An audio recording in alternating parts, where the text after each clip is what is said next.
రాజన్న సిరిసిల్ల జిల్లా బోయినపల్లి మండల కేంద్రంలో భవన నిర్మాణ కార్మికుల ఆధ్వర్యంలో మీడియా సమావేశం నిర్వహించారు. ఈ సందర్భంగా జిల్లా సిఐటియు భవన నిర్మాణ రంగం సహాయ కార్యదర్శి గురిజాల శ్రీధర్ మాట్లాడుతూ లేబర్ వెల్ఫేర్ బోర్డు స్కీమ్లను ప్రైవేట్ ఇన్సూరెన్స్ కంపెనీలకు కట్టబెట్టే ప్రభుత్వ నిర్ణయం కార్మికులకు తీవ్ర అన్యాయమని విమర్శించారు. ఆగస్టు 25వ తేదీ సోమవారం ఉదయం 10:30 కలెక్టరేట్ కార్యాలయం ముందు ధర్నా నిర్వహించనున్నట్లు ఆయన ప్రకటించారు. ధర్నా విజయవంతం కావడానికి జిల్లాలోని అన్ని మండలాలు, గ్రామాల నుంచి భవన నిర్మాణ కార్మికులు పెద్ద సంఖ్యలో తరలివచ్చి పాల్గొనాలని పిలుపునిచ్చారు. కార్యక్రమంలో ఎడ్లపల్లి రాజు, బొడ్డు రాజలింగం, కుండవేని మొండయ్య, సంపతి, శ్రీను తదితరులు పాల్గొన్నారు. కార్మికుల ఐక్యత, భవన నిర్మాణ కార్మికుల ఐక్యత, భవన నిర్మాణ కార్మికుల ఐక్యత.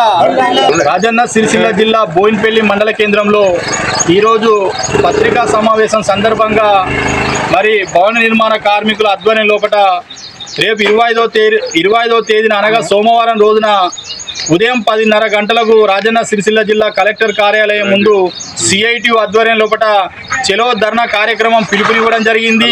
భవన నిర్మాణ కార్మికులందరికీ మరి ధర్నా ముఖ్య ఉద్దేశం మరి ఈరోజు భవన నిర్మాణ వెల్ఫేర్ సంక్షేమ బోర్డు ఏదైతే ఉందో ఇప్పటిదానిక కార్మికులకు ఉపయోగపడే విధంగా, దోహదపడే విధంగా ప్రభుత్వ ఆధీనంలో నడుస్తున్నటువంటి వెల్ఫేర్ సంక్షేమ బోర్డును ఇలా ప్రభుత్వాలు కుట్ర పన్ని ప్రైవేట్ ఇన్సూరెన్స్ కంపెనీలకు అప్పచెప్పడానికి ప్రతిపాదన కుట్ర చేస్తుంది.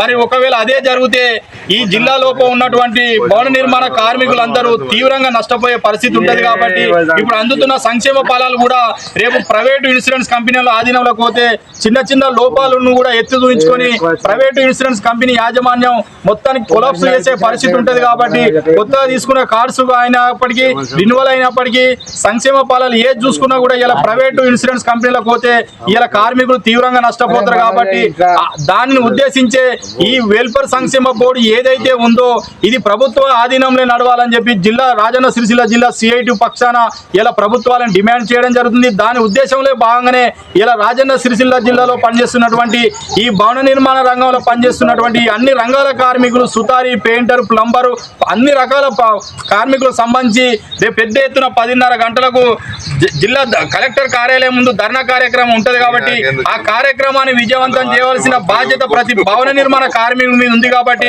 భవిష్యత్తులో చాలా పెద్ద ప్రమాదం పొంచి ఉంది. కాబట్టి కార్మికుల హక్కులను కొల్లగొట్టేందుకే ఇలా ఇప్పటికే దాదాపు ఈ లేబర్ వెల్ఫేర్ సంక్షేమ బోర్డులో ఉన్నటువంటి వందలాది కోట్లను ఇలా కేంద్ర రాష్ట్ర ప్రభుత్వాలు మాయం చేయడం జరిగింది. ఒకసారి ప్రభుత్వాలు ఆత్మవంచన కూడా చేసుకోవాలని చెప్పి సందర్భంగా తెలియజేస్తూ ఓ కార్మికుడా మేలుకో, ఓ కార్మికుడా మేలుకో అని చెప్పి నినాదంతో రేపు సోమవారం నాడు రాజన్న సిరిసిల్ల జిల్లా కేంద్రంలో పెద్ద ఎత్తున ధర్నా కార్యక్రమాన్ని విజయవంతం చేయాలని చెప్పి మరొక్కసారి సిఐటి పక్షాన ఈ భవన నిర్మాణ రంగం కార్మికులకు విజ్ఞప్తి చేయడం జరుగుతుంది.